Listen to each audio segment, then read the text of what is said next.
Hichi ni kile ambacho kinaendelea kwenye vita vya Iran, Israeli na Marekani. Tunaendelea kukusogezea hatua kwa hatua upate update mbalimbali. Wapo watu walioniuliza, vipi ndugu yangu, mbona upo kimya? Umepigwa na kombora la Iran au la Israeli au la Marekani? Nikwambia hapana, ni katika kufuatilia au kuendelea kuchimbua zile update mbalimbali, maana kuna baadhi ya vyanzo ambavyo tunatumia kupata hizi, vingine vilipatwa na athari ya kushambuliwa kwa namna moja namna nyingine. Kwa hiyo inakuwa shughuli kweli kweli. Na moja ya taarifa ambayo tupo nayo hapa, kwanza kabisa ni ile taarifa iliyokuwa na trend juu ya kiongozi mkuu wa Iran, huyu ni Ayatollah Al-Mojtaba Khamenei, kwamba ameweza kushambuliwa, na baadaye taarifa zilitolewa kwamba amepelekwa katika taifa la Urusi kwa ajili ya kupatiwa matibabu. Sasa nikwambie, wao wenyewe Iran wamethibitisha kwamba kupitia waziri wa mambo ya nje wa taifa hilo Esmail Baghaei ametoa speech ambayo imeeleza hali ya kiongozi huyo mkuu wa Iran, Mojtaba Khamenei, ambaye ilielezwa kwamba ameshambuliwa na makombora lakini hajaweza kuuawa, yuko mahututi, kapelekwa Urusi, japo Urusi nao walikanusha, wakasema hapana, hatujampokea, japo taarifa za ndani zinadai ilikwenda huko kutibiwa. Sasa kiongozi huyo mkuu mpya wa Iran, Mojtaba Khamenei, inaelezwa kwamba yupo kwenye afya njema na hivi karibuni atajitokeza kutoa hotuba mpya. Msemaji wa wizara mambo ya nje ya Iran, Esmail Baghaei, amethibitisha, anasema, naweza kukuambia kwamba yuko sawa. Baghaei alisema kupitia NDTV. Tayari umesikia kuhusu hotuba yake na anatumai hivi karibuni atatoa hotuba nyingine kwa umma. Mwakilishi wa wizara mambo ya nje ya Iran aliongeza. Alibainisha kuwa mzozo katika Mashariki ya Kati ni vita iliyowekwa dhidi ya Iran na Marekani na Israeli. Watu wa Iran wameazimia kutetea nchi yao na hivyo ndivyo tunavyofanya sasa, Baghaei alisema. Kwa hiyo kiongozi huyo mkuu wa Iran yuko salama, hakuna cha kwamba yuko mahututi, anakaribia kufa kwa sababu ya mashambulizi na nini. Hiyo taarifa na kataa kwa kusema sio ya kweli. Sasa hayo yakiendelea kushika tamu kwenye uwanja wa kivita, ni kwamba taifa la Marekani liliomba msaada wa baadhi ya mataifa ya NATO na nchi za Kiarabu yaweze kumsaidia kwenye kuweka ulinzi kwenye mlango bahari wa Hormuz ili mafuta yaweze kusafirishwa na hali iweze kurejea kama kawaida. Lakini mataifa haya ambayo yamekuwa kila mara yakimnyenyekea Marekani kipindi hichi, yameonyesha tofauti kwenye mapokeo yao mara baada ya mataifa mengi kukataa kuunga mkono kwenye hilo. Uingereza, China, Jamhuri ya Korea, Ufaransa na Japani wao wamekataa moja kwa moja kwamba wao hawatoweza kuhakikisha wanaweka ulinzi ili meli za mafuta zipite kwenye mlango bahari wa Hormuz. Na hii yote ni kwa sababu ya hawataki kuonekana ni moja ya watu wanaosapoti vita hivi. Ufaransa naye ameingia kwenye mkumbo huo wa kukataa.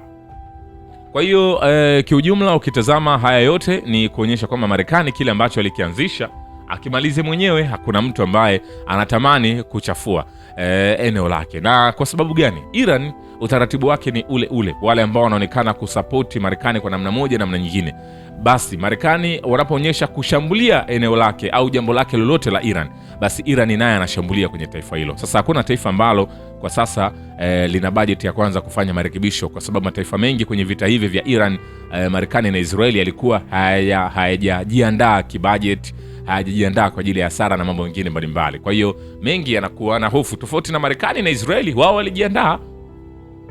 Utawala wa Marekani unaruhusu usafirishaji wa meli za mafuta za Iran kupitia mlango bahari wa Hormuz ili kuhakikisha mwendelezo wa usambazaji wa mafuta duniani. Waziri wa hazina wa Marekani Scott Bessent anasema kupitia CNBC katika mahojiano, japo hakuna ripoti iliyotolewa kwamba kuna meli ambazo tayari zimekwisha pita katika mlango bahari huo, japo Iran mwenyewe anasapoti kwa kusema kwamba kuna meli zimepita ambazo yeye mwenyewe amezipa kibali maalum. Vilevile Iran ina uwezo wa kuingiza Marekani kwenye vita vya kushuka daraja na kuongeza gharama ya mgogoro kwa Washington na washirika wake. Mtaalamu wa kijeshi wa Tunisia Abdelhamid Mahfouz anasema, kulingana na mtaalamu huyo, huku Marekani na Israeli zikidumisha mwelekeo wazi wa kiteknolojia, Iran ina faida mbalimbali za kimkakati zinazochanganya mazingira ya usalama wa kikanda.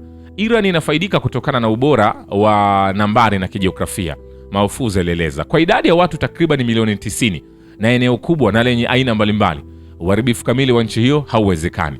Vikosi vyake vya kijeshi vinajumuisha takriban wafanyakazi 600,000 wakiongezewa na zaidi ya wanajeshi wa akiba milioni 1 na wapiganaji wa kijeshi. Iran pia inajivunia silaha kubwa zaidi za makombora katika Mashariki ya Kati, ikiwa na mifumo inayoweza kufikia zaidi ya kilomita 2000 pamoja na kundi kubwa la ndege zisizo na rubani. Amefafanua zaidi mkakati wa kijeshi wa Iran. Anasema badala ya kujihusisha na vita vya moja kwa moja na vya kawaida, Iran inachukua mbinu isiyo na ulinganifu iliyojikita katika kushuka kwa silaha, na hii inahusisha kutumia safu kubwa ya makombora ballistic, ndege zisizo na rubani za bei nafuu, majaribio ya kuzuia mlango bahari wa Hormuz, mashambulizi dhidi ya bezi za Marekani kwenye eneo hilo na kuwatumia washirika wa kikanda ili kubadilisha uwezo wa uendeshaji. Mahfouz alibainisha pia ni kuongeza harama za migogoro kwa wapinzani na kuongeza muda wa uhasama na kuvuruga uchumi wa dunia, hasa soko la mafuta. Makombora ya Iran ni ya bei nafuu ukilinganishwa na mifumo ya gharama kubwa ya kuzuia silaha ambayo ina jukumu muhimu katika mgogoro wa muda mrefu. Na mtaalamu huyo pia ameangazia suala muhimu katika mgogoro unaoendelea. Changamoto moja kubwa kwa Israeli na washirika wake imekuwa kupungua kwa silaha za kujilinda zinazoendeshwa na wingi wa vitisho vya makombora vya Iran na kuzuiwa kwake na mifumo kama Patriot. Vilevile ongezeko la hivi karibuni la shughuli za kijeshi za Marekani dhidi ya Iran linaweza kuonyesha mwisho unaokaribia wa kampeni ya Marekani dhidi ya Jamhuri ya Kiislamu. Ripoti ya Bloomberg ikinukuu maafisa wa Ulaya anasema. Wakati huo vyanzo vya shirika hilo vilionyesha kwamba vinaona kauli za hivi karibuni za rais wa Marekani Donald Trump kuhusu Marekani kuharibu uwezo wa kijeshi wa Iran kama kutia chumvi.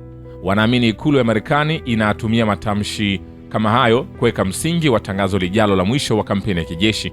Hapo awali rais wa Marekani alidai kwamba kwenye mtandao wa Trust Social kwamba Marekani imeishinda Iran kijeshi, kiuchumi na kwa njia nyingine yoyote. Vile Iran haitasahau kamwe shambulio la kutisha la Marekani dhidi ya shule ya wasichana huko Minab ambalo liliua watu 175. Msemaji wa Wizara ya Mambo ya Nje ya Iran, Ismail Baghei, anasema kilichotokea Minab kilikuwa ni uhalifu mbaya sana, kwa sababu wakati huo na shambulio dhidi ya makazi ya kiongozi mkuu na kifo cha kamanda mkuu, shule huko Minab ilishambuliwa na idadi kubwa ya wanafunzi na walimu waliuawa. Haijalishi kitakachotokea, jumuiya ya kimataifa, dhamira ya binadamu na watu wa Iran hawatasahau uhalifu huu mkubwa, na kila siku lazima tukumbuke na kupiga kelele kuhusu ukatili na ukali wa wabakaji na wauaji wa watoto wetu walioteswa, anasema wakati wa mkutano. Vile Iran itaiona Romania kama muhusika kwenye mzozo wa Mashariki ya Kati ikiwa itaruhusu Marekani kutumia kambi zake. Msemaji wa Wizara ya Mambo ya Nje ya Iran, Ismail Baghei, anawaambia waandishi wa habari, ikiwa Romania itaipa Marekani ufikiaji wa kambi zake, tutatoa jibu linalolingana la kisheria na kisiasa. Anasema bila shaka Romania itaonekana kama mshiriki wa uchokozi wa kijeshi dhidi ya Iran, na hili halikubaliki kabisa kutoka kwenye mtazamo wa sheria ya kimataifa.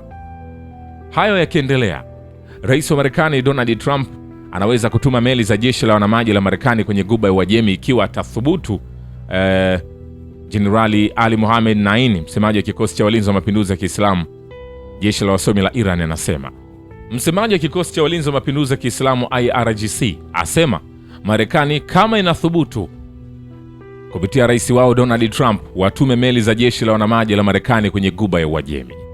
Anasema mlango bahari wa Hormuz unadhibitiwa na IRGC na Iran ina mamlaka kamili juu yake. Je, Trump hajasema aliharibu jeshi la wanamaji la Iran? Naam, akithubutu na atume meli zake kwenye eneo la Ghuba ya Uajemi. Shirika la habari la Uturuki Anadolu lilimnukuu msemaji huyo. Naini pia alisisitiza kwamba Teherani inataka kumwadhibu mchokozi na itaendelea mashambulizi mabaya dhidi ya adui. Vile kwa jeshi hilo la mapinduzi la Iran pia linaonya, linasema kikosi cha walinzi wa mapinduzi ya Kiislamu, vitengo vya jeshi la wasomi, kimeonya kuhusu mashambulizi dhidi ya makampuni yanayohusiana na Marekani katika Mashariki ya Kati kwenye saa zijazo na kuwasihi wakazi wa eneo hilo kuhama, shirika la habari la Fars linasema. Vile Marekani na Israeli ndizo zitakazoshindwa kwenye mzozo na Iran. Kim.com, mwanzilishi wa mtandao wa kushiriki file wa Mega Upload, anasema kwenye X. Unakumbuka siku nzuri za zamani nilipokuambia kwa mara ya kwanza Ukraine ilikuwa vita vya wakala wa Marekani na kila mtu alikuwa akinichukia na kuniita rais wa Urusi Vladimir Putin. Wengine pia wanaenda mbali wananiita mimi kibaraka wa Putin. Ninakwambia sasa Marekani na Israeli zitashindwa vita na Iran. Katika ujumbe mwingine pia alisema kwamba rais wa Marekani Donald Trump ana chaguzi 5 za kushughulika na Iran. ikiwa ni pamoja na kukubali kushindwa au kuanzisha vita vya tatu vya dunia. Trump ana chaguzi 5: kukubali kushindwa, kuondoka Mashariki ya Kati, uvamizi wa ardhini, maelfu kufa, kutumia silaha za nyuklia, kuanzisha vita vya tatu vya dunia, kujiuzulu, kuondolewa madarakani, .com alisema. Vile vile, mabadiliko ya kimkakati ya Iran kuelekea mbinu za mashambulizi yanaweza kubadilisha kwa kiasi kikubwa mwelekeo wa mzozo unaoendelea na hivyo kumlazimisha Rais wa Marekani Donald Trump kusimamisha shughuli za kijeshi dhidi ya Teheran. Mchambuzi wa kijeshi wa kimkakati wa Lebanon Jenerali Hassan Jouni anasema kikosi cha walinzi wa mapinduzi ya Kiislamu, tawi la wasomi la vikosi vya jeshi la Iran, ambalo hapo awali lilitumia majibu ya kulipiza kisasi wakati wa hatua za mwanzo za mzozo, sasa linajaribu kuchukua hatua hiyo. Jouni alielezea hatua hii inakuja baada ya Trump kutangaza hadharani uharibifu wa uwezo wa kijeshi wa Iran na kutabiri ushindi unaokaribia. Jouni alisisitiza kwamba Iran inatuma ujumbe wazi: uamuzi wa kuongeza au kupunguza kasi ya ubadilishanaji wa mashambulizi sasa unategemea Teheran, sio Washington. Kwa mtazamo wa kijeshi, kuhamia mkakati wa mashambulizi endelevu na yasiyokoma kunaweza kuashiria mwanzo wa vita vya kuhama. Kimsingi, Iran inaiashiria Marekani, ulianzisha mzozo huu, lakini ni juu yetu kuamua lini utaisha, mchambuzi huyo alisema. Mchambuzi huyo anaamini Rais Donald Trump ana motisha ya kweli ya kufikisha kampeni ya kijeshi kwenye hitimisho la haraka.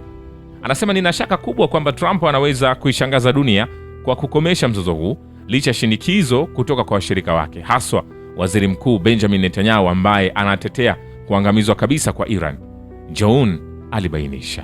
Vilevile Iran inasema kwamba haijawahi kutangaza vita dhidi ya nchi za Mashariki ya Kati, ingawa maeneo yao kwa sasa yanatumika kushambulia Iran. Msemaji wa Wizara ya Mambo ya Nje ya Iran Esmail Bagei anasema, hatujawahi kutangaza vita dhidi ya nchi za eneo hilo licha eneo lao kutumika kushambulia Iran, mwanadiplomasia huyo wa Iran aliongeza. Vilevile Marekani na Israeli wameanzisha mfululizo wa vurugu usio wa kawaida katika Mashariki ya Kati na hakuna mwisho unaoonekana, Wizara ya Mambo ya Nje ya Urusi inasema kwenye taarifa. Kwa shambulio lake la hila na la uchochezi dhidi ya Iran, Marekani na Israeli wameanzisha mfululizo wa vurugu usio wa kawaida katika Mashariki ya Kati na hakuna mwisho unaoonekana, wizara ilisema. Idadi ya vifo inahesabiwa kuwa mamia na maelfu. Uharibifu usioweza kurekebishwa unafanywa kwa miundombinu ya kiraia. Mashambulizi ya kulipiza kisasi ya Iran yanasababisha uharibifu kwa nchi jirani na usambazaji kupitia mojawapo ya njia muhimu zaidi ya majini za uchumi wa dunia, mlango bahari wa Hormuz, umepooza. Wizara hiyo iliongeza kuwa Ghuba ya Uajemi, ambayo hapo awali ilikuwa eneo lenye utulivu na mafanikio, inaingia kwa kasi katika machafuko na kutokuwa na uhakika. Matokeo ya kiuchumi ya kamari ya Washington na Tel Aviv yanazalisha athari zenye uchungu zaidi na zaidi ya eneo la migogoro karibu katika ngazi ya kimataifa. Tunarudia wito wetu wa kuendesha kwa pande zote kuacha mara moja uhasama na kupeleka hali hiyo katika mwelekeo wa kisiasa na kidiplomasia. Shambulio la Marekani na Israeli dhidi ya Iran linasisitiza kushindwa kwa sheria za kimataifa na kutoweza kwa mashirika ya kimataifa kulinda mataifa kutokana na uchokozi. Balozi wa Iran nchini Turkmenistan Al-Mojtaba Rozbahan anasema, ulimwengu umegundua kuwa ufunguo wa mandhari ya vyombo vya habari unashikiliwa na wachokozi hawa. Anasema, katika vyombo hivi ni dhahiri kwamba serikali ya Marekani na mshirika wake wa Kizayuni wameanzisha mashambulizi yasiyo ya lazima na kinyume cha sheria dhidi ya Iran na eneo zima. Vitendo vyao vimeharibu meli za kikanda, vimeathiri rasilimali za nishati, vimehatarisha usalama wa wakazi wa eneo hilo, vimevuruga uchumi wa dunia na kikubwa zaidi, vimekiuka kanuni zinazokubalika kwa wote za sheria za kimataifa. Rozbahan alisisitiza kwamba hata taasisi za kimataifa zimeonyesha kutokuwa na nguvu katika kushughulikia masuala haya, haziwezi kuchukua hatua dhidi ya wachokozi hawa. Kuanzia Venezuela na Palestina hadi Gaza, Libya na Iran yenyewe, kushindwa kwao kuingilia kati kunasisitiza ukweli unaosumbua. Vitisho hivi vinavyoendelea lazima vikomeshwe.